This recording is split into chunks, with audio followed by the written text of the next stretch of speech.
आपको लगता है बाबर रिटायर तो नहीं हो जाएगा T20 से? हैं? जैसा हो रहा है उसके साथ बकौल आपके, मैं बाबर तो नहीं हो जाएगा? मैं बाबर को यहाँ मशवरा दे रहा हूँ, एक रिटायर होने की सोचो भी मत, आओगे पाकिस्तान टीम में वापस।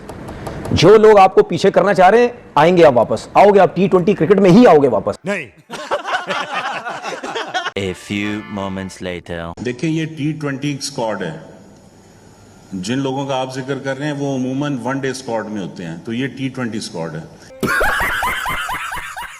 बांग्लादेश के खिलाफ T20 सीरीज के लिए पाकिस्तान के 15 रुकनी स्क्वाड का ऐलान कर दिया गया है। सलमान अली आगा सीरीज में पाकिस्तान की क़यादत करेंगे। क्या पीसीबी ने बाबर रिजवान को शटअप कॉल दे दी है? क्या बाबर रिजवान का अब दोबारा पाकिस्तान की T20 में कमबैक होता कि जो उम्मीद थी वो भी खत्म हो गई है?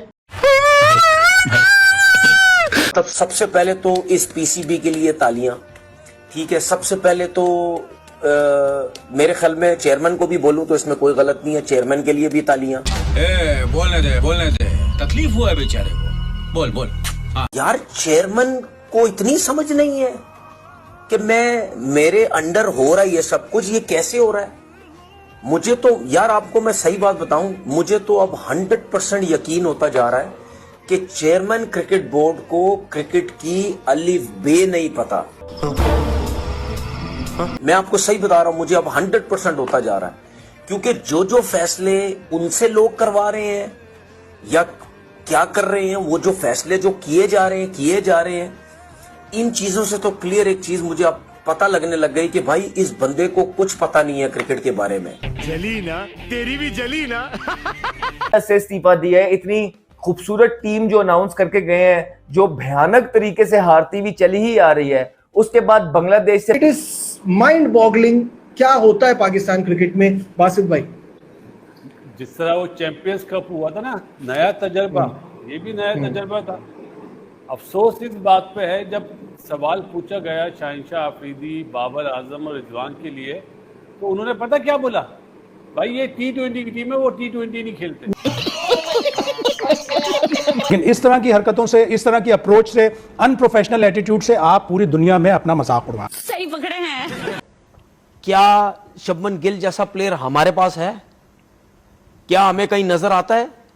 उसकी वजह है बाबर आजम नहीं है। उसकी देखिए, बाबर आजम को आप उसके साथ अब ये नहीं बोलिएगा कि वो बाबर आजम से बड़ा प्लेयर है। ये चुप है। मैंने नहीं कहा, मैंने कहा बाबर और वो सेम एज के तो नहीं है। खैर बाबर एज के नहीं है। अब ये मुझसे कोई नहीं बोला कि गिल बहुत बड़ा प्लेयर है। बाबर आजम की उससे बहुत अच्छी परफॉर्मेंस अभी उसने मैं स्टैट्स के हिसाब से बात कर रहा हूं, मैं इस टाइम फॉर्म के हिसाब से बात नहीं कर रहा। फॉर्म तो बहुत ही आउटस्टैंडिंग उसकी चल रही है ना, आती है एक किसी प्लेयर की इतनी बड़ी फॉर्म आती है, वो उसकी चल रही है, ठीक है। आएगा आउट ऑफ फॉर्म, ये भी होगा आउट ऑफ फॉर्म, ऐसा हो ही नहीं सकता। अच्छा ठीक है। अरे चुप हो जाओ पापियो, चुप हो जाओ। बाबर आजम को कहा है कि आप ऑल्टरनेट कीपर के तौर पर, यानी एक होता है ना कि आप ही कीपर होंगे और आप खेलेंगे, ऐसा नहीं, बट ऑल्टरनेट कीपर के तौर पर आप टीम में खेल सकते हैं। लाइक अगर कभी खुदा ना खास्ता मोहम्मद हारिस इंजर्ड हो जाते हैं या उनकी फॉर्म अच्छी नहीं है, तो जैसे अब साहबजादा फरहान को मेकशिफ्ट कीपर बना के टीम के साथ अनाउंस किया। जो टीम अनाउंस हुई है पाकिस्तान की बांग्लादेश के खिलाफ, साहबजादा फरहान उसके अंदर सेकंड विकेट कीपर के तौर पर टीम में शामिल है। तो ऐसे ही ऑफर बाबर आजम को की है कि भाई आप ऐसे कीपर के तौर पर टीम में खेल सकते हैं, लाइक अगर आप कीपिंग कर सकते हैं तो। गजब बेइज्जती है। टीम अगेंस्ट बांग्लादेश जो टूर होना है, वो टीम अनाउंस हो गई है T20 क्रिकेट की। इसमें भंड देखें और क्या जबरदस्त सोच है हमारे क्रिकेट बोर्ड की। और ये क्रिकेट बोर्ड कहता है कि जी हम अपनी क्रिकेट को बड़ा बेहतर करना चाह रहे हैं, हम पूरी दुनिया में अपनी क्रिकेट बोर्ड की बड़ी इज्जत जो है वो बनाना चाह रहे हैं। तो अच्छा एक बार फिर से बाबर आजम, रिजवान और शाहीन को T20 टीम से निकाल दिया गया है, और जिस तरह से पाक मीडिया और तनवीर इससे बौखला गए हैं, इससे तो लग रहा है कि बाबर, रिजवान और शाहीन हमेशा के लिए T20 से निकाल दिए गए हैं और आगे कभी भी फ्यूचर में पाक T20 टीम में नहीं दिखेंगे। देखिए शटअप कॉल तो एक तरह से दे दिया।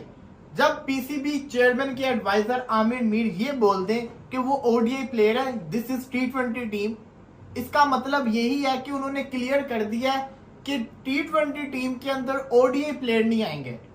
हालांकि यही बाबर रिजवान पाकिस्तान के पिछले 4-5 सालों से T20 टीम का पार्ट रहे हैं, तो इनको ओडीआई प्लेयर कहना ये एकदम से सवाल के ऊपर, उनके जवाब के ऊपर एक और सवाल है कि उन्होंने ऐसे कैसे बोल दिया। लेकिन ऐसा क्यों ना बोले भाई, पिछले वर्ल्ड कप में यूएसए जैसी टीम से ये लोग पिट के आ गए थे, और तो और इंडिया के खिलाफ 119 रन भी ये लोग चेज नहीं कर पाए थे, उसमें भी हार गए थे। तो पाकिस्तान के महान बैट्समैन बाबर आजम किंग को और रिजवान को और शाहीन को क्यों रखेंगे टीम में भजिया तलने को?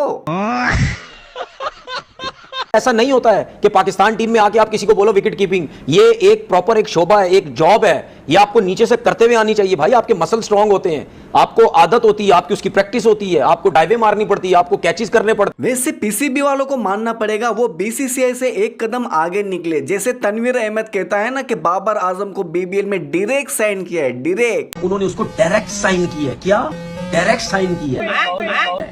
कोई ड्राफ्ट में नाम नहीं, कोई कुछ नहीं। ये होती है एक प्लेयर की क्लास, एक बड़े किंग, मैं किंग बोलूंगा उसको।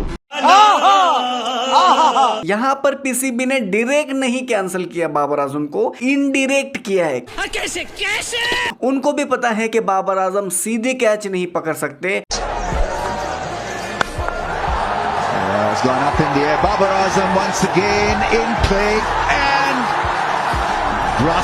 तो विकेट कीपिंग क्या कर लेंगे?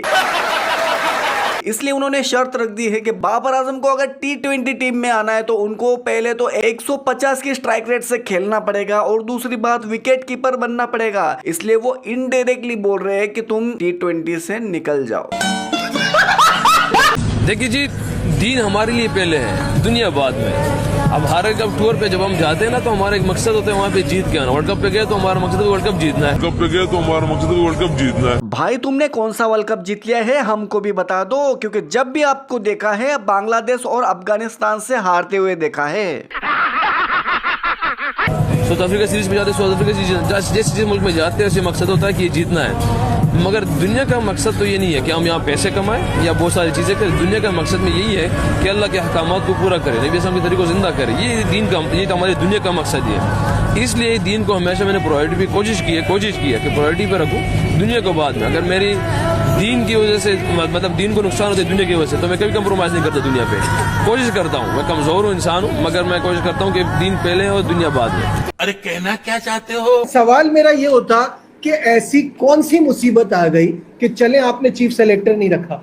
एक सेलेक्टर आपके बीच में नहीं बैठ सकता था? आपको आना था, आपको शौक था, आप किसी एक को सिलेक्शन पे जवाब देने के लिए तो बिठा लेते। नहीं।